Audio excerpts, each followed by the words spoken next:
Hey guys, welcome back. Today I'm going to be doing a fun tag video. I like tag videos. I think they used to be really popular and now many people don't care. I think they're fun. I actually have a tag videos playlist, which I will link down in my description box. It's not very full, but there are a couple in there, and today's video will also go in there. This is the part-time YouTuber tag, which I think I did a few years ago. Again, if I did, it'll be in there. I recently saw Gabriella Francis do it, so I will link her video below in my description box as well, and she credited Dub's Beauty Diary, so I will also link DW's channel. Anyway, this is the part-time YouTuber tag, and let's go. I recently got rid of my tinted, the Pretty Fresh tinted moisturizer with hyaluronic acid, whatever, from ColourPop. I had it for ages, and I've been working through products, just, trying to finish things up, use what I have, etc. But recently I had picked up this e.l.f. Liquid Poreless Putty Primer, which I prefer the final finish. I felt that the ColourPop product was a little bit too thick for me. I don't like anything heavy. But I just sometimes, and not always, I actually don't use this hardly ever, but sometimes I want a little bit more of an even surface, even canvas for my makeup, especially if I'm planning on applying a darker or more pigmented or colorful blush, because I think that if I don't have anything on my face, it might look a little bit patchy or less even. Anyway, the ColourPop finish was fine when I first started using it. I don't know if my tastes or preferences have changed, or if I'm just more sensitive to the finish, or if the formula was getting old, because I'd had it for several years. Anyway, I finally got rid of that. I'm not putting anything on my lips right now because I'm enjoying a drink from Starbucks. This is their cherry chai latte. It's good. You can easily recreate it at home. If you have a chai latte, tea base that you like, add milk, it becomes a chai latte. And as far as the frothy goodness on top, you can take any extract you have, cherry, vanilla, almond, orange, peppermint, anything at all, and whip it into just a little bit of heavy cream. Don't make stiff peaks, because then it's going to separate entirely from the rest of the drink and it'll be hard to get when you're drinking. Make like soft peaks and just put it on top of your drink, and it will be fully customized and delicious. Now at Starbucks they also have a little drizzle of like cherry sprinkles or something-ish. It's not necessary, it just makes it more pretty. Anyway, if you like that drink, you can make it at home for less than $6, because this is their grande, and it was like $6 or $7. All the products I'm using today will be linked below. This is a blush from Colored Rain. They're out of business now, but it's the shade Butterfly. And let's just dive into these questions. I'm gonna also list them. I'm going to list the questions in my description box in case you want to do the YouTuber tag, and I'm sure you can just search on YouTube for part-time YouTuber tag if you want to watch other videos that answer the same questions. Also, if I did this before, I'll look for that video and try to link that below as well. First question, what is your main gig? Do you work full-time? Are you a student, a parent? Spill the beans. I think probably almost everyone who watches my channel knows that I am a stay-at-home mom, homeschooling my 13-year-old. I forgot to wipe it on the back of my hand. Homeschooling my 13-year-old, and then we have a now 2 and now 4-year-old. So that's my main gig. It keeps me busy, keeps me busy enough. Actually, it's interesting because today my 13-year-old is at our homeschool group. Usually we all go together, but because she's older, she started a little bit earlier than the younger kids, and she ends a little bit later. So it's a drop-off program for the teenagers. Anyway, I dropped her off, and so today, quite unlike our typical schedule, my oldest is not home, and the house, it just feels a little different. Actually, I've got the two girls, they played together differently, and they ate their meal differently, and the dynamic of the home was different. Not necessarily better or worse. I just dropped that cream blush and smeared my finger through it. Not necessarily better or worse, just a little bit different. And I'm interested because we are planning a trip to visit family in the summer. And my daughter is going to be staying. We're going to leave her there with grandparents and cousins. She's going to have a great summer. And then at some point, my mom probably will travel back to the state where we live to bring her home. But today, with her at homeschool group, has given me a little bit of a taste of what that's going to be like and how I can structure my day, which we'll get into later with other questions, but how I can structure my day with just toddlers, basically, and not having an almost teenager. I didn't anticipate that today would feel so different without her here, but it does. Anyway, besides that, I have a small art business. I do calligraphy and watercolor mainly. I've been trying acrylic lately. Sorry, I'm just making sure that this is fully blended because this is the only cream product I own, period. Like, I have 2 blushes from this, from Colored Rain, and I'm just not used to cream products, so I'm just making sure that it's blended in nicely. I mean, I have hobbies and stuff, but as far as just main gig, homeschooling, stay-at-home mom. Kind of feeling all the purples today, so for a highlighter, I'm going to dip into my Aurora Glow Kit from Anastasia Beverly Hills and grab those 2. The next question, what made you want to start YouTube? Okay, I have analyzed this and tried to figure out where it started, how I got into it. Like I said, I have an art business, so I'm more creative than I'm more creative than I ever realized, and that has really kind of come out in my 30s. I mean, music has always been my thing, but as far as feeling artistic, I felt that I wasn't. But I have this art business, and then I remember playing with my mom's makeup when I was a little kid, but she had almost nothing. She just had a little, like an Almay compact from her wedding in 1980. She had brown lipstick and mascara that was probably solidified. My mom doesn't wear makeup. So anyway, I remember playing with that as a kid, and then years went by, and then in 2020, probably COVID stuff, and just being at home and secluded, during the day, I was operating our family's machine shop. I was running these 6-ton machines with aluminum and oil and grease, and I was dirty all the time. And so it was hard for me to focus on my art business because whatever I touched would get greasy. And I kind of got into playing with eyeshadow as a way to express myself creatively and put colors on my face as a canvas, and that wouldn't be affected as much by the grease and the dirt of the shop. So that was really kind of what got me into eyeshadow in general. And then as far as YouTube, I'm playing again with the Earthwood palette from Udenzai. As far as YouTube, I got into eyeshadow and then I didn't know how to do it. I had no skills at all, had no idea what I was doing, didn't know what my style was, didn't know what I liked. Today I want to play with the purples in this palette, in case you couldn't tell, because I remember wanting to play with this shade before and it didn't quite work with the colors that I had used elsewhere. So today I'm going to go purple. I'll start with Petal. Petal? No, I'll start with Vitality. This is a Blend Bunny B5. My tools are linked below as well. Oh, I haven't primed my eyes. I'm a mess, I'm sorry. I don't usually do get ready with me. It's generally I do any of this off camera and then I just do the eye look. Anyway, how I got started on YouTube, I didn't have any skills, but I was interested in eyeshadow. I mean, I just went on YouTube and watched somebody applying their eyeshadow and the algorithm led me down that path, and pretty soon I was subscribed to some channels. I found Judy, I found Angelica, I found Heather Austin, and lots more. And then I was being influenced to buy the palettes that they were buying and do the things that they were doing, and I bought a lot of ColourPop, and at some point I figured, hey, I could probably do that too. Like, I didn't have any expectation that I would ever be a channel like those, but I felt like I could do that and have somewhere to share my creativity, my looks, because I didn't have anywhere. I mean, I was just home with my daughter. At that time, we didn't even have 3 kids. I think I was pregnant with the 2nd. So I didn't have anybody to share my eye looks with. So I started an Instagram account just to create a log of eyeshadow looks, and then that quickly led me into thinking I could do it on YouTube and share the looks and maybe create the kind of content that I had been benefiting from. You know, as my skills grew, I mean, knowing I wasn't any good at the beginning, but I figured I'll get better over time, so why not? I'll give it a try.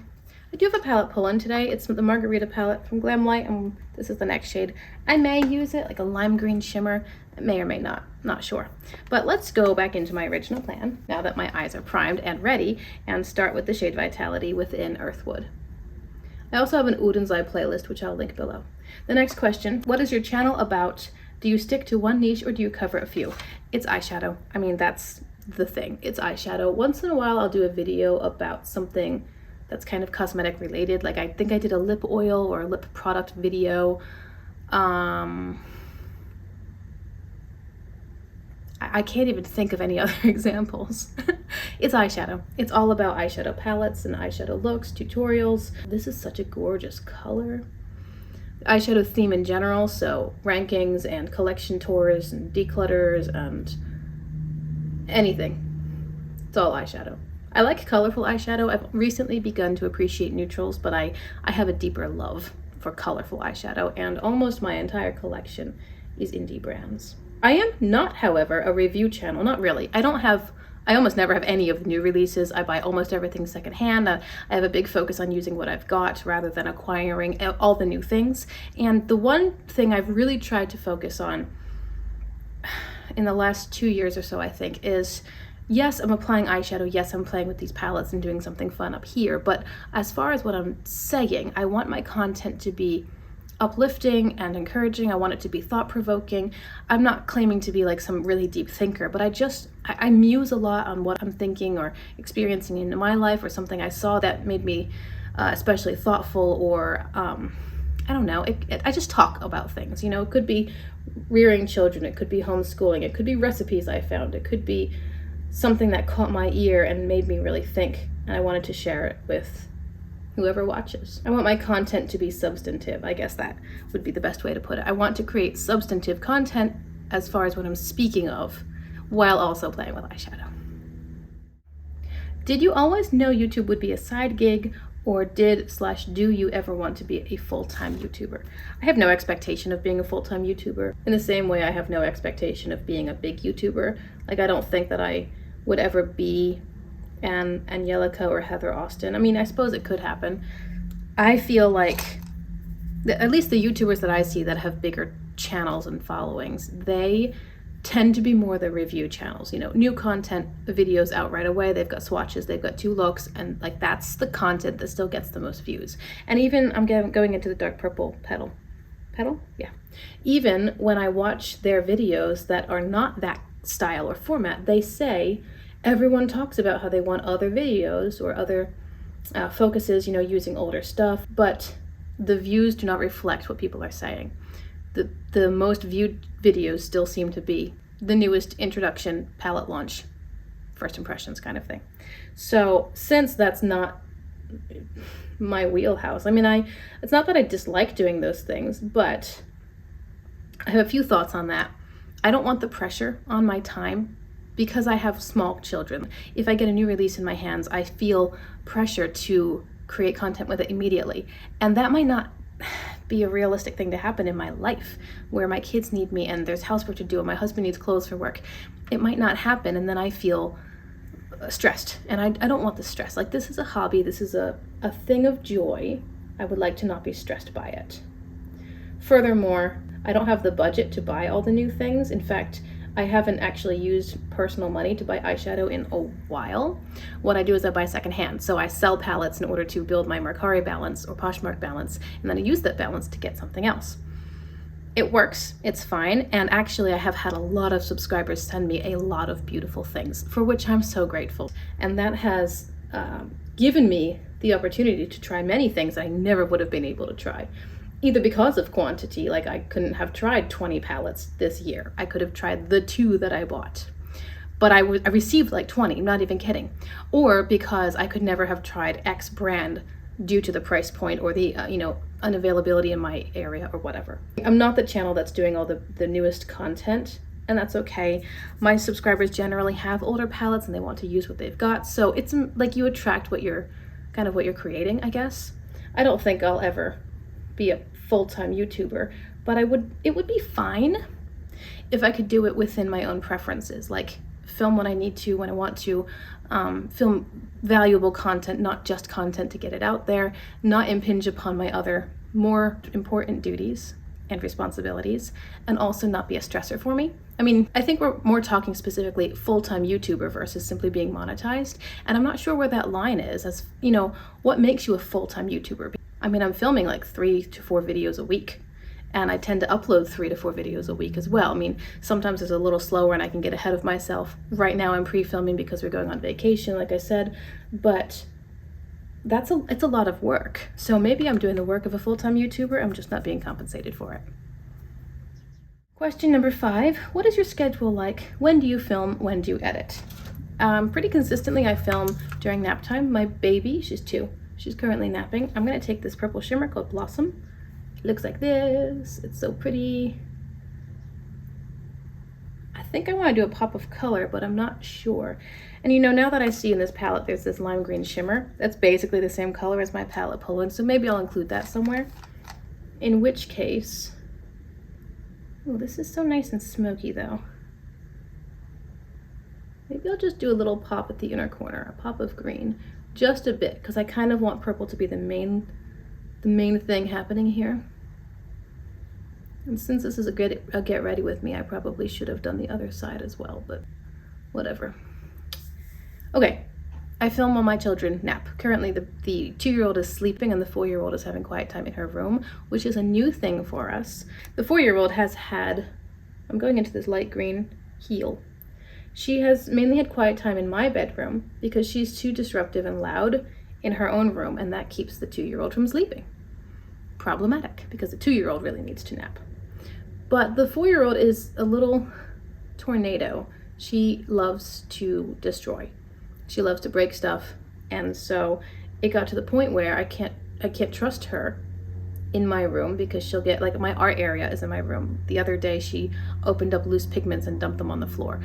I don't think she was trying to cause trouble, but she ended up causing trouble. Like, she climbed on an end table to get to this wall-mounted storage unit. She got into it, she opened up this little bottle of loose pigments and was like, oops. And I know she tried to clean it up because the floor was wet and there was a towel there. It was a whole thing, but it just reinforced for me that, okay, I can't have her unsupervised in my room anymore. So, that's pretty. I'm gonna pull this purple out just a little further. If she's out here while I film, I've done that once or twice, and again, she's just very disruptive and she gets distracted and she makes noise and she pops her head up in the background, or she comes over here and interrupts me. So today we're trying quiet time in her room, and she is doing a great job of being very quiet while her sister naps, and she's just looking at books and building a little fort, I think. So I'm hopeful that that will be the new thing. But as far as time of day, it's just after lunch. I give them lunch and then it's time for quiet time or rest or nap or whatever. And that way I get some quiet time. My oldest daughter, who's always, she's doing school, she gets to just have a mental break from the small people. Because even though they're awesome and she's awesome with them, we still need a break from each other, just so that we can all be patient and loving and gracious towards each other. I'll take this purple matte again, Vitality, and send it on the rest of the lower lash line. I film right after lunch when the house is quiet. If I'm lucky, I'll get 2 videos in, and that's not usually a focus, but as I said, right now I'm pre-filming, so that's the goal. And as far as editing, I've pretty well streamlined my process. I have been having some technical difficulties lately, so hopefully I've figured out a way to resolve them. And editing happens throughout the day. It's like, oh, I've got 5 minutes, I'll put my headphone in and just edit for a few minutes. Or the girls are taking a bath, I'll bring my phone and I'll supervise them while I'm editing. Things like that. It's just whenever it happens. Okay, now I will grab my palette pull-in. Spicy Jalapeno from the Glamlight Margarita palette. Oh, it's bluey green, isn't it? I'm just gonna put that right here in my inner corner. I don't really want it to be, actually. Okay, that's darker than I was thinking. I'm gonna put it here instead on the lid space, into the purple shimmer. And then for that very inner corner, I'm gonna try to cover it with that green matte. I might try to wipe it off a little bit. That shade was not quite what I was expecting because it was actually a lot bluer than I was anticipating it would be. So anyway, another question. Next question. How do you keep your YouTube channel organized? Do you plan videos ahead or just film what you feel like? As far as keeping it organized, I have tons of playlists. I mean tons. I have a playlist for almost every single brand I've ever tried. I also have playlists for the different themes on my channel. While I was out, week of, buy it or buy it, palette bingos, tags, the list goes on. I probably have 50 different playlists on my channel. So if ever you're like, I wonder if, just check. It's probably there somewhere. And I think that that's very helpful for me, again, to keep things organized. But then when I'm doing a specific video, I can say, hey, I have a playlist for this, and I'll link it here, or I'll card it below. It helps me direct viewers to other content that they might like, comparable or similar content, or, you know, thematic content that they might like. Please let me know if that's helpful to you. Do you ever actually click the videos in the cards or the links in the description box? Do you ever go to that suggestion and be like, oh, look at that, all these new things? Tell me if that's helpful to you, because I feel like it is, or at least it has the potential. It could be, but I don't know. I never get any feedback on that. Yes, this is better. That's how I keep the channel itself organized, just tons of playlists. And as far as, what was the other part of the question? Oh, do you plan videos ahead or film what you feel like? It's a little of both. I usually have a running list of ideas in the notes app of my phone. I'd like to film like all these things. And sometimes it's an idea that has to build over time. Sometimes it's more seasonal. I should do my other eye, right? Sometimes it's seasonal, like spring palettes or fall, winter palettes, or it could be great palettes for Valentine's Day, or great palettes for, things to do at Black Friday, whatever. In that case, then I would usually plan ahead a bit, like, okay, in May, I actually just filmed my spring palettes video. So that's gonna go up in the next week or two, most likely. I don't know when today's video is gonna go up. It might go up after that. Like I said, I'm pre-filming. But the point is, in general, I just have a running list of ideas, and sometimes those ideas take a bit of legwork. But if it's just a topic I want to discuss, that doesn't usually take a lot of work on the front end. Sometimes I have videos requested, and I try to get subscriber requests done sooner rather than later, because I don't want to say, yeah, I'll do it, and then forget. So I try to get those done and remembered. So it's definitely a little of both. I do plan some videos, but shorter videos or just day to day, here's up the palette I want to play with and the thing I want to talk about. And there you go. That doesn't require much extra effort. How do you feel about sponsored videos on YouTube? Have or would you ever do one on your channel? My answer to this is definitely the same as it was the first time I did this video. I don't specifically object to sponsored content if it makes sense. If you are an eyeshadow channel and you're sponsored by an eyeshadow brand, that makes sense. If you love to wear jewelry and you're being sponsored by Ana Luisa or someone, that makes sense.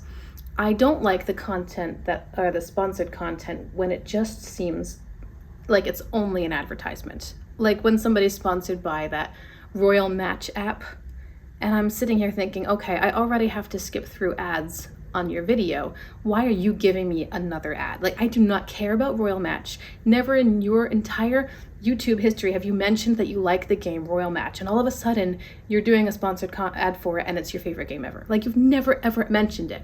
Maybe it's your favorite game ever, but it's irrelevant to your viewers, those who are consuming your content. We don't care.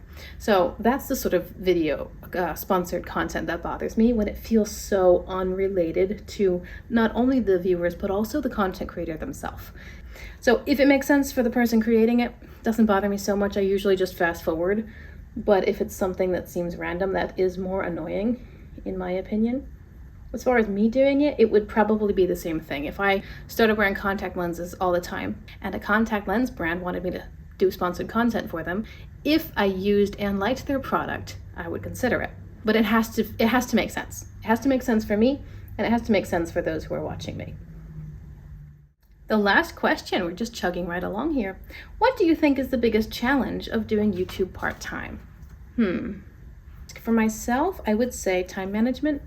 And I like doing it, so I tend to prioritize it. And that might mean them prioritizing over things that are actually more important, like housework. But I need to have some creative time. So it's okay as long as I'm not neglecting other things. Do you know what I mean? I would say time management. I know that some other people have talked about the struggles of editing. I haven't had trouble with editing, except for technical difficulties as my phone, which is my camera, as my phone ages. That has been frustrating.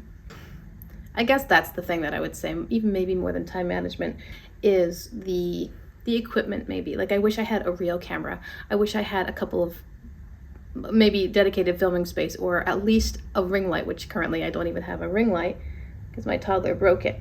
But it would be nice. I mean, if I had an actual camera, then I wouldn't have to worry about my phone being overused and maybe dying earlier than it should. But then that would bring its own challenges. You know, that would bring, okay, now I have to connect the camera or the card to the computer, and then I have to have software on the computer to do the editing, whereas right now I've got it figured out on my phone.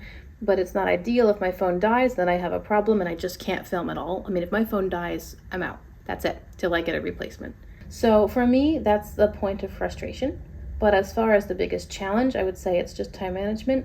And honestly, I think I'm pretty consistent in my whole life, where time management is the thing I need to be cognizant of, be working on, always be aware of, because I tend towards, I don't know. I don't know if laziness is the word. I mean, I do a lot, but I tend to do the things I want to do.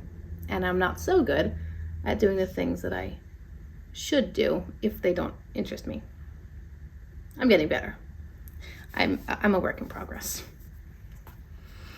Well, that's everything, guys. Those are all the questions. To finish off today's eyeshadow look, there's nothing in my waterline. I only added mascara, and then finally I put on some lip oil from ColourPop in the shade Paper Pansy.